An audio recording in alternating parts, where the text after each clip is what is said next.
The war did not start 2 years ago. It started in 2014, and we already have been through the cycle where at first there is all the attention and support, and then it decreases. But that's exactly what Putin is expecting, what he is planning for. And this is why we can only do one thing. We can fight and we can work very actively on the international arena to make sure that we get the support, we continue receiving that. It's surprising and curious to so many people, I think, that Russian oligarchs and companies should have a significant stake in the Ukrainian gambling industry now.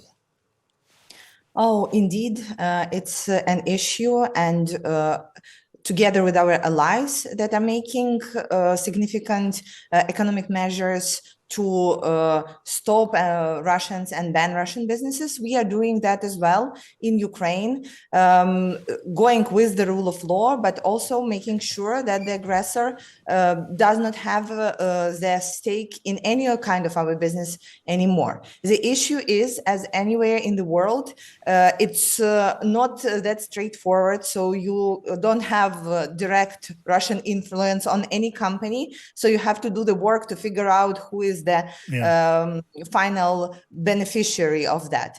And for that, we are using the pre-existing precedents on what's the best way of pushing Russia away, of making money in Ukraine and honestly in any democratic country. Yeah, it must be so intolerable, Kira, to so many Ukrainians to find out there is a Russian interest in the gambling business in your country. What are you going to learn then? What do you seek to take away from the American experience where they successfully took on the mafia in places like Las Vegas? We look at the situation from a broader scale. So not only we are strengthening the sanctions against Russian oligarchs and any Russian influence, but we also look at the situation that the war is dragging in. It becomes a war of attrition. So it goes not only into the military scale, but also into the economic and resources contradiction, right? So we are trying to, we know that we have to exhaust Russia's resources as well as their army. And this is why it is very important for us to work inside the country, but also to work with our allies. And one of the ways that we are doing so is working on using Russian assets that are being frozen in the countries like the United Kingdom, Canada, United States, European countries.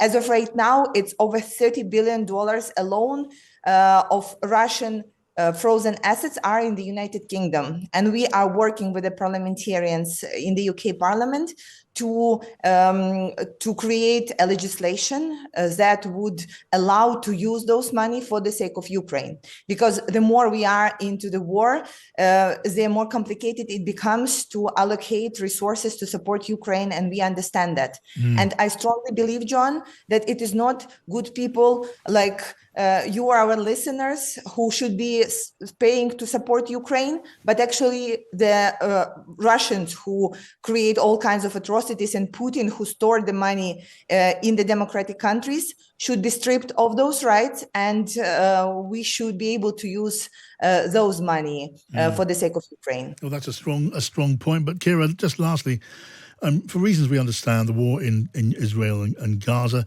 the Ukraine war has rather slipped off the front pages and the top of the news bulletins.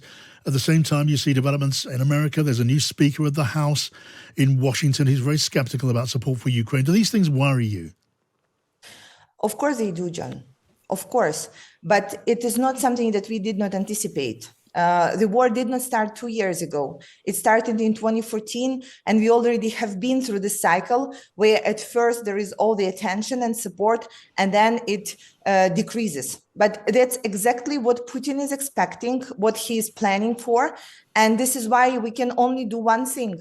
We can fight and we can work very actively on the international arena to make sure that we get the support, we continue receiving that. We need to switch it from the emotional support to the pragmatic one, because though there are many people say that they don't know what's going to happen in Ukraine, my question to them is, what would happen if we lose? Does anybody think what would happen then? And I do not think that it is something that would create a better future for all of us. This is why we continue working, continue pushing, and thank you so much for giving us the voice.